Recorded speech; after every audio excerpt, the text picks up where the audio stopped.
why even now I don't disrespect Christianity in a sense, because I know it works. And I know truth still lives there, but I found something that worked better for me.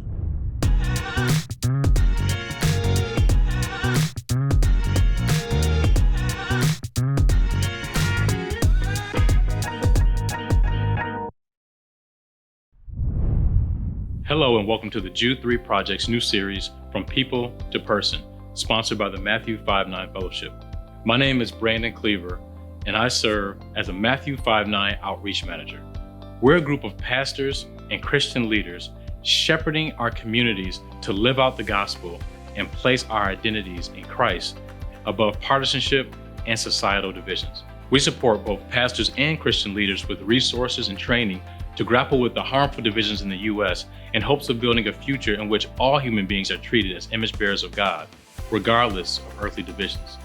With the unfortunate and pervasive co-opting of our Christian identity for political gain, it's up to us to lead with integrity so that others know what it means to be Christian. Oftentimes, that entails conversations just like these, where we don't necessarily endorse everything that's espoused, but we do endorse the idea of listening to those whom we may disagree with. And this is what healthy conversation and deep relationships are about too, creating space to be Christian when it counts. From People to Person is a series of conversations that seeks to cherish the individual. We understand that all religious groups have a core set of beliefs, but moving from people to person means that we're moving from these broad generalizations to specific engagements. Just as individuals in Christianity express their faith differently, nuances also exist within other religious groups. The Jude 3 Project has produced an abundance of informative interviews, series on various topics, blogs, and other resources that explicitly address the current issues and intellectual struggles of Christians of African descent. The goal in this series, From People to Person, is not to give immediate answers, but to cultivate genuine understanding. In this 3-part series, Lisa will sit down with guests from various faith backgrounds to listen to their faith journeys. Both the Jude 3 Project and Matthew 5-9 Fellowship hopes that these conversations encourage not only civility, but lasting change. Well, this is another episode of From People to Person. I'm so excited to be joined by Sistar all the way from LA. Hello. Hi, thank you so much for having me. Thank you. This is so exciting. It's such an honor. Thank you for joining me. I'm so excited that you accepted the invitation. And this is your first time in Florida, right? Yes, my first time in Florida. I heard so many great things about Florida, so I'm happy to be here. The weather is okay so far, so we'll see. It's not like, it rains a lot here, so it's not like LA, it doesn't rain a ton. Mm-hmm. It actually rained this morning, but not for long, so it was okay. I get that from the song, It Never Rains in Southern California. Mm-hmm. We have our moments, like 1 month of rain. Well, tell our audience just a little bit about who you are. I am Sistar Outspoken. I've been a poet for about 16, 17 years now. I got into the battle rap world and became the 3rd female battle rapper representing the West Coast and the first woman battle rap league owner on the West Coast. And I just published my first book this year. Awesome. So I'm a fresh author and a massage therapist. I'm in health and wellness and yoga. So that's who I am. That's awesome. And so we're going to talk about kind of your spiritual journey today. You identify more as spiritual than religious. When you think about being spiritual, what does that mean to you? What I learned about spirituality and taking my path with that, which is why I even ended up in a African spiritual system. We're taught more to, you know how with the Bible, it's different stories, when you look at those parables to learn from those stories. Well, we're taught how to make our own parables. That's the main difference with spirituality and religion. You're not within certain margins, but you are within certain principles. And you learn to operate as your godly self and to look at things as messages as you walk down the street. And you receive and you self-evaluate and you learn to move as nature does. And you learn the principles of nature because nature flows as a representation of the physical source. Like God is nature. In Kemet, they call God, what you would consider to be God, Unter. And then later it was called Neter, which was where the word nature came from, which just means all things. And that is the life force energy that lives in all things. So to be spiritual, we learn how to operate as spirit does, how to operate how life force energy does, and to respect that divine order and that divine process of things. And just for like a basic example, like nature minds its business, you know? It's not hostile and doesn't attack anything unless it has to survive or it is attacked. Move as nature does. And that's moving as your godly self, you know? So that's just basic stuff like that. Spirituality. Have you always been more spiritual than religious, or what? How did you grow up? I was born as a Christian. Okay. A hardcore Christian. My whole family worked in the church. Oh. The first church I was in, shout out to Grant AME Long Beach.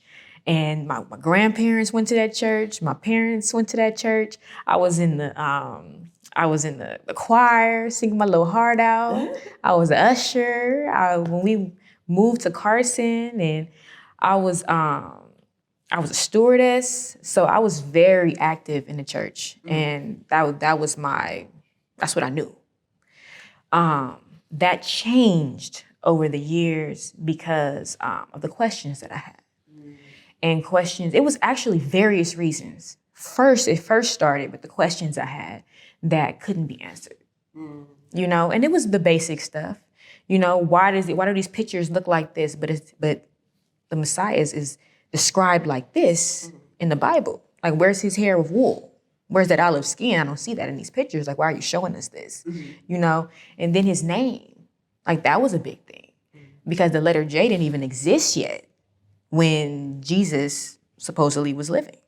So I'm asking these questions and I'm not getting answers.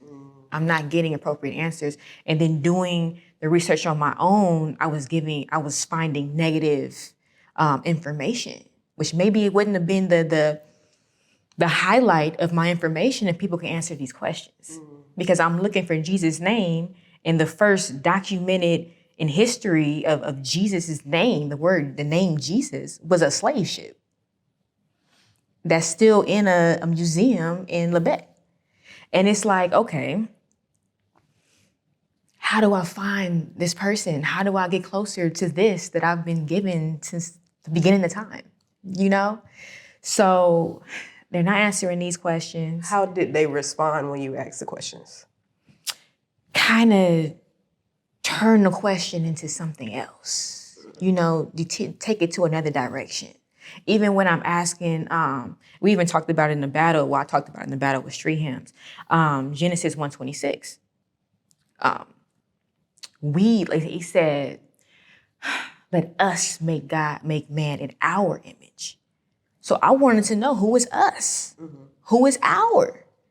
Like, is it more? Like, that's specific, you know? And I'm not being taught that. But at the same time, I'm being taught to look at African spiritual systems as evil. I'm being taught that having multiple gods or entities is evil and should be looked at as false gods and false prophets. But I'm looking at the Bible and I'm said, there's an us and an our here, though. What does that mean? But even growing up, I still thought that African spirituality was evil.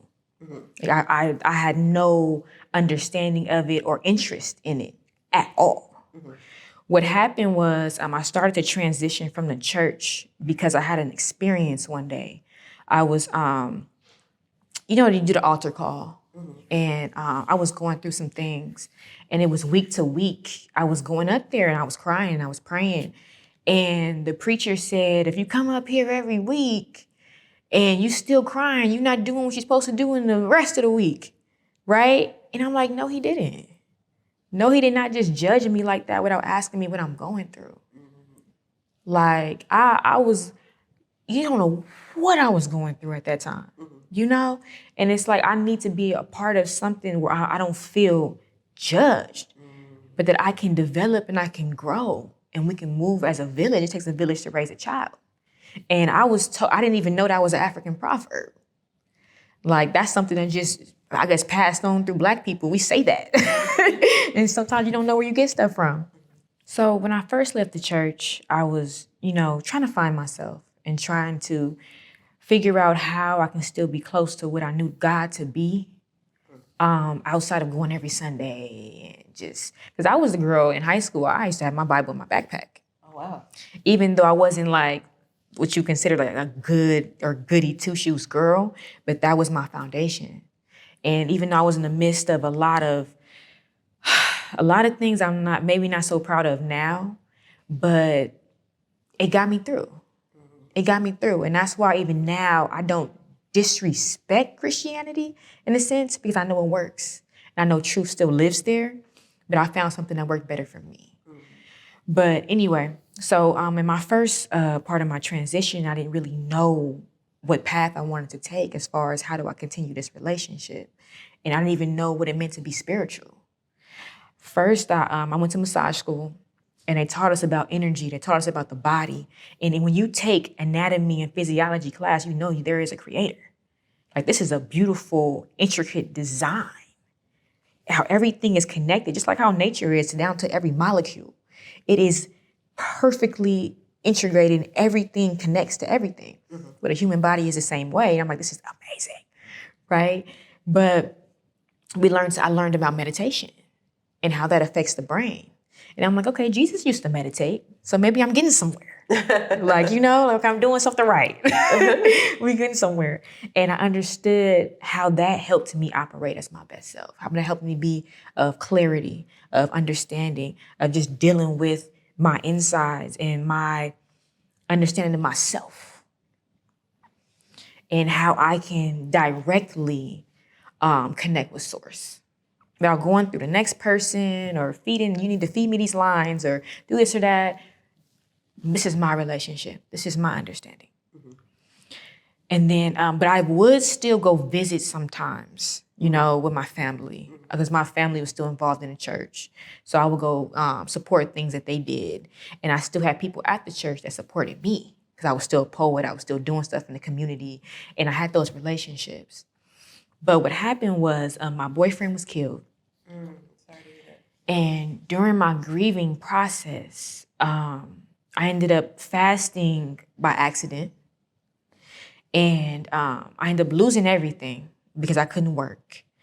And I was living with a friend of mine. Oh my God, I'm about to cry. Don't cry. Shh, hold it down. And I was living with a friend. I was a vegan chef. So I ended up fasting and then going vegan and becoming a lighter, clearer version of myself.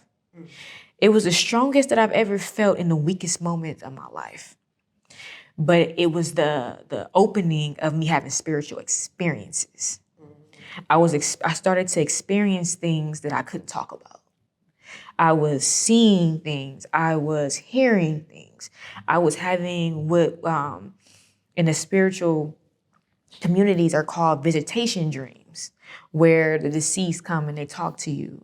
Or I was seeing things, I was getting messages of people being ill or going to be deceased. And at first I just thought I was tripping, or I was like, oh my God, I'm tripping out, I'm a little crazy, like I don't know what's going on.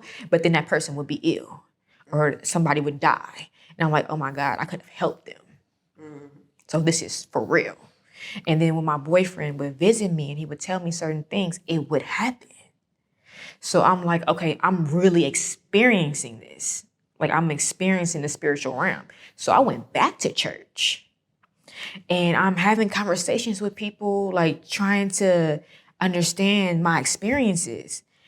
And I'm not going to just, now that I'm more experienced with my spiritual walk and coming across different people and of different denominations or whatever, now I understand that it wasn't just Christians and Christianity.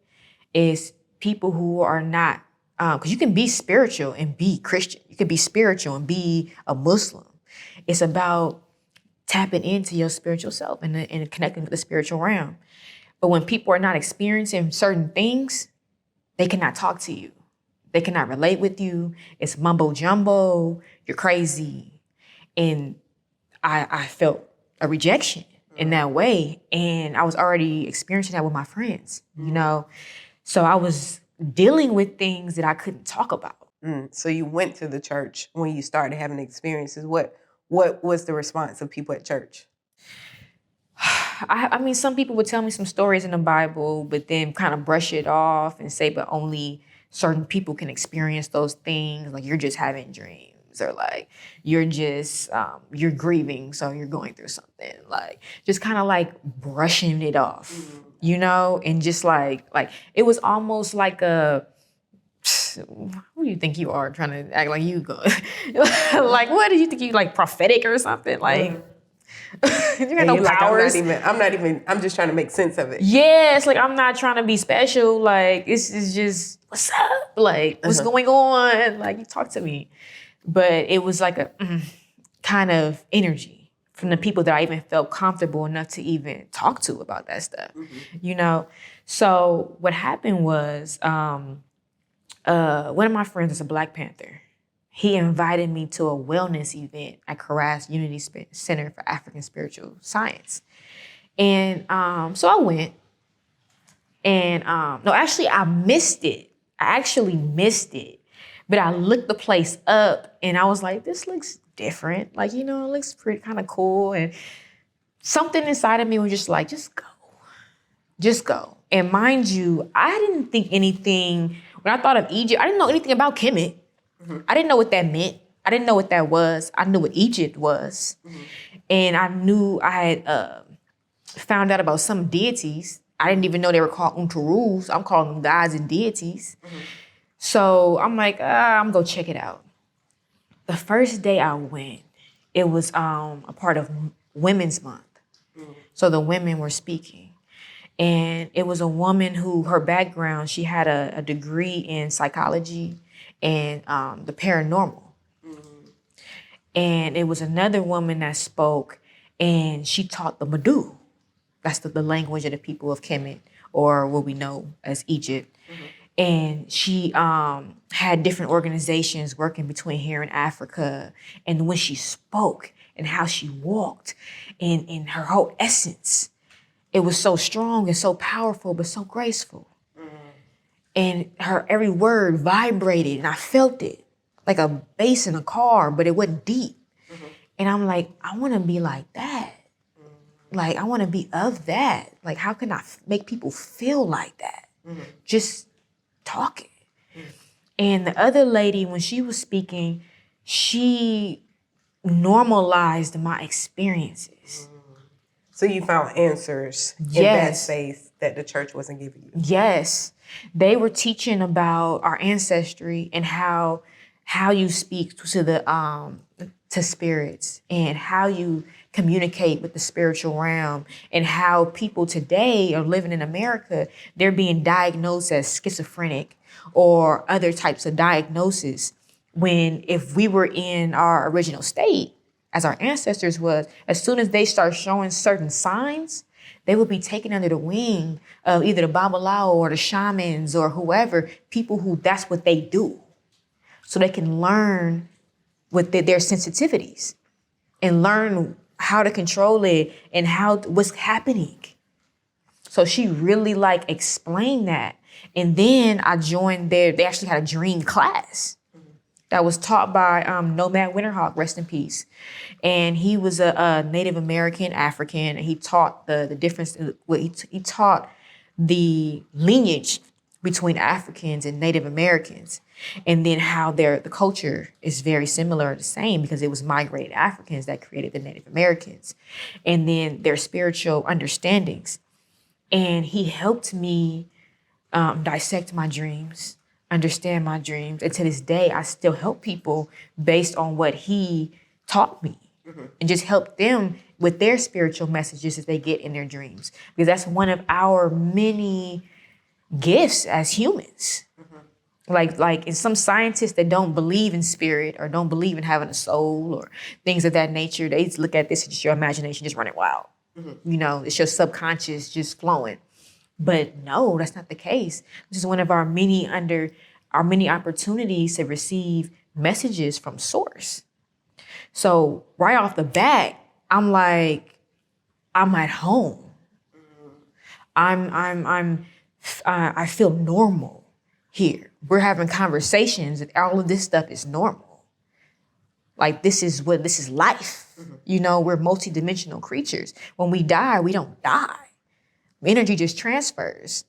Just like with a plant. Like, you know, like I'm learning about spirit. I'm learning about myself. I'm learning about the universe.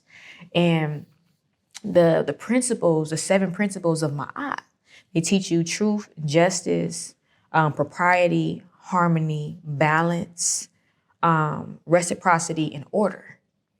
The 3 that has always stood out to me and I think about on a regular basis and how I live my life is truth, reciprocity, and balance. And truth, the way they teach us truth is operating closest to source. Anything operating closest to source is operating closest to truth. And that's with anything. If you had your truth, right? Or you're going to tell me something, and in that moment, your source.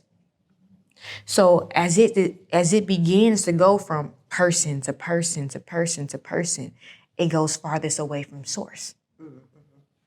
So it's farthest away from what? The truth. So it's no offense to Christianity, but in my process of making my decision and learning that, even that principle of truth in something going far from its truth, I came across a study from the Center of Christian Global Studies.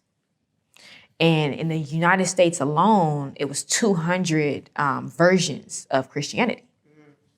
And there are 45,000 in the world. So I'm like, okay, 45,000, 1. In a common sense type of factor and where I was at right there in my life, it was kind of made it an easy decision for me. Because to this day, I will never say that Christianity does not have truth and will not get somebody to where they need to be in life. But if I can get something at its purest state and it's helping me, and then I'm around people that are normalizing my spiritual experiences, this is for me. Well, I appreciate you sharing your journey with us. You didn't have to, and I appreciate you traveling all this way to share and be open so people could get a better understanding. Because I think when we hear somebody who does African spirituality or Hermeticism or there's a spectrum. And I think that's what you're helping our audience to see. And your journey, I think how you got there, I think also is helpful because, you know, you went to your leaders at your church to try to get answers and they weren't providing you with the answers you needed. And so you found another space that would give you the answer. And I think sometimes people think, oh, people just walk away from Christianity just because they don't want to be a part. But you were saying you were trying to be a part and you just weren't getting the answers that you needed. So I thank you for sharing that because I think that's important for our audience to know. Thank y'all for watching another episode of People to Person.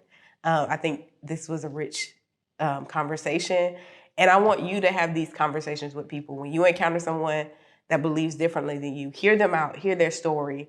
Don't just try to throw on them all the information you have.